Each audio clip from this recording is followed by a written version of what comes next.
இப்பெல்லாம் வந்து technology advance ஆயிடுச்சு. அவர் என்ன அந்த காலத்திலேயே வந்து பார்த்தீங்கன்னா அந்த காலத்தில் அந்த நீராவி இன்ஜினு அதே போல் இந்த மாதிரி இந்த இன்ஜின் இப்போ புல்லட் ட்ரெயினுங்கிறது இன்ஜினு அது எலக்ட்ரிக்கல் தானே ஓடுது. ஓட்டம்னா ஆட்டோமேட்டிக்காக ஓடின்னு இருக்கும். இவர் இன்னும் பார்த்தா கூட்ஸ் ட்ரெயினாக இருக்காரு. இவருக்கு வந்து ஒரு அப் டு டேட்டாக இல்லைன்றது தான் வந்து ஒரு உதயநிதிக்கு வந்து பார்த்தீங்கன்னா நான் அந்த நேரத்தில் சொல்கிறேன். ஒரு ஒரு ஸ்டாலினுடைய மகன் சொல்கிறேன், ஒரு துணை மகன் சொல்கிறேன். நீராவி இன்ஜினா இது இல்லை வந்து பார்த்தீங்கன்னா அது கரியில் ஓடுற இன்ஜினா இது? இன்னைக்கு எல்லாம் புல்லட் ட்ரெயின். இன்னைக்கு இன்ஜினே வந்து இன்னைக்கு சுருங்கிச்சு இன்னைக்கு. ஸோ அந்த அளவுக்கு ஃபாஸ்டா போற ஒரு இயக்கத்தை பார்த்து இன்னைக்கு அப்டேட் இல்லாத உதயநிதி சொல்றது உண்மையில அவரே அவரு வந்து ஒரு கேவலப்படுத்துகிற விஷயமா தான் நிச்சயமா பார்க்க முடியும். இந்த முறை தேர்தல்ல பாஜக கடந்த முறையை விட இந்த முறை 60 தொகுதிகளுக்கு மேல கூடுதலா வாங்குவோம் அப்படின்னு பாஜக தகவல் இருக்கு. கொடுக்குமா கூடுதலா? நான் முடிவு செய்யற விஷயம் கிடையாது. அதனால வந்து அப்ராப்ரியேட் டைம் என்ன கிட்டத்தட்ட இன்னும் ஒரு 3 மாசம் இருக்கு. அதாவது ஆடிய ஆட்டம் என்ன, பேசிய வார்த்தை என்ன, தேடியதோ செல்வம் என்ன அப்படின்ற மாதிரி ஒரு பாட்டு வரும் இல்லையா, அதை திமுக பொருந்தோம். அதனால 3 மாசம் பொறுத்து கம்பெனி இழுத்து மூடிட்டு போயிடுவாங்க. அதனால 3 மாசம் எலெக்ஷனுக்கு இருக்குன்னும் போது கண்டிப்பா வந்து எல்லா கட்சியும் பார்த்தா சீட்டு அதிகம் தான் கேட்பாங்க. அதை என்ன மாறுபட்ட கருத்து. ஆனா யாருடைய பலம் அப்படின்னு எல்லாத்தையும் தெரிஞ்சுட்டு தான் எங்களுடைய கட்சியை பொறுத்தவரை முடிவு செய்யும். அதனால இப்போ வந்து பாத்தீங்கன்னா இது நான் சொல்ற விஷயம் கிடையாது. அப்ராப்ரியேட் டைம்ல கட்சியை பொறுத்தவரை முடிவு செய்யும். என்ன இருக்கு?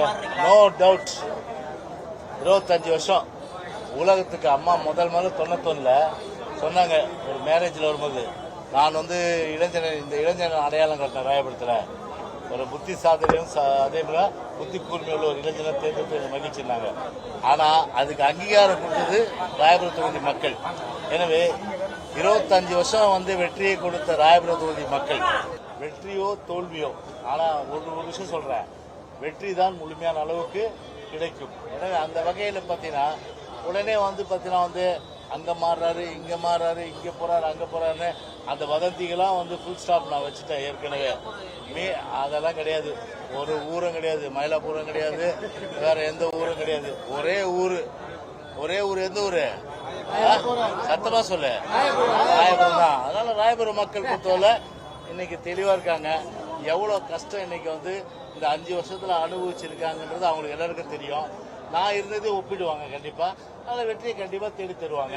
அதில் ராயபுரம் தொகுதி மக்களை விட்டு எந்த காலத்துல நான் விலகி போக மாட்டேன். அதனால ராயபுரம் தான் வாழ்நாள் முழுவதும் பொதுவா கட்சி கட்டளையிடும் பட்சத்தில்.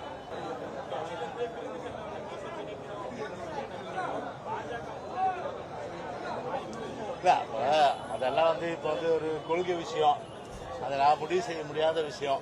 அதனால வந்து யார சேர்க்கிறது யார நீக்கிறது எல்லாம் வந்து கட்சியும் பொதுச்செயலாளர் முடிவு செய்யற விஷயம்.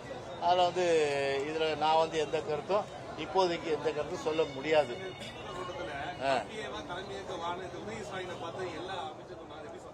அதான் சொல்றேனே, இதை விட ஒரு மானங்கிட்ட செயல் வேற எதுவும் கிடையாதுல்ல.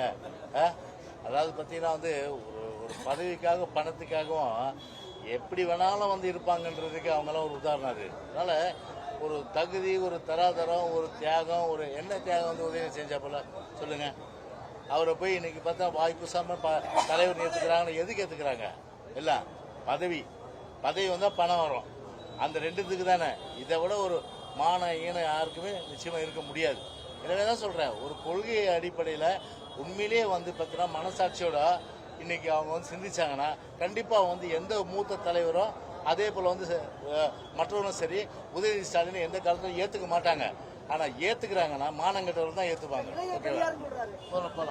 பிளே ஸ்டோர் மற்றும் ஆப் ஸ்டோரில் இருந்து பாலிமர் செயலியை QR கோடு மூலம் பதிவிறக்கம் செய்யுங்கள்.